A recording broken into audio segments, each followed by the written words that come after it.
Hello दोस्तों, स्वागत है आपका हमारे चैनल पीआर स्टोरी पर। आज मैं आपके लाई हूँ एक प्रेरणादायक हिंदी कहानी जिसका शीर्षक है भूखे शिवजी और कंजूस औरत की अनोखी कहानी।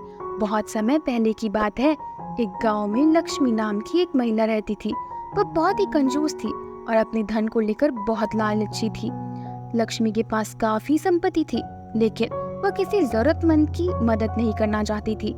उसका मानना था कि जितने पैसे उसके पास होंगे उतना ही उसकी इज्जत होगी।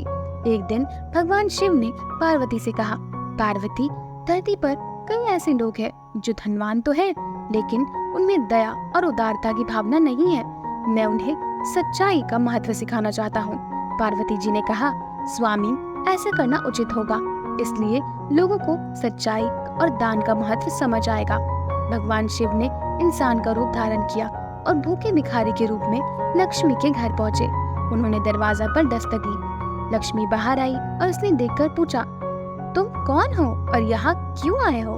शिवजी भूखे भिखारी के बेस में बोले, माँ, मुझे बहुत भूख लगी है, क्या आप मुझे कुछ खाना दे सकती हैं? लक्ष्मी ने भिखारी को ऊपर से नीचे तक देखा और मन में सोचा, अगर मैं इसे खाना दूंगी तो मेरे घर का राशन खत्म हो जाएगा।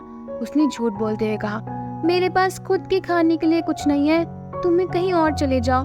भगवान शिव ने फिर विनम्रता से कहा, माँ, मैं बहुत दिनों से भूखा हूँ, सिर्फ एक ही रोटी दे दो। लक्ष्मी ने गुस्से में आकर कहा, मैंने कहा ना, मेरे पास कुछ नहीं है, जाओ यहाँ से। शिव जी चुपचाप वहाँ से चले गए। उन्होंने सोचा कि लक्ष्मी की इस कंजूसी का असली फल दिया जाए। उन्होंने अपने त्रिनेत्र से लक्ष्मी के घर की ओर देखा और वहाँ उसके सारे अनाज और संपत्ति को गायब कर दिया। अगले दिन जब लक्ष्मी उठी तो उसने देखा कि घर में सारा सोना चांदी सब गायब है। लक्ष्मी घबरा गई और इधर उधर दौड़ने लगी। वह रोने लगी और सोचने लगी, आखिर उसमें ऐसा क्या हुआ? तभी गांव के एक बुजुर्ग व्यक्ति ने कहा, लक्ष्मी, ये तुम्हारे ही कर्मों का फल है। तुमने किसी को मदद नहीं की और जब एक भूखा भिखारी तुमसे रोटी मांगी तो तुमने उसे मना कर दिया। भगवान तुम्हारी परीक्षा ले रहे थे, तुम में उस असफल हो गई। लक्ष्मी ने पूरे गांव में घोषणा कर दी, वह जरूरतमंदों को खाना खिलाएगी और संपत्ति का आधा हिस्सा गरीबों और भूखों में दान करेगी।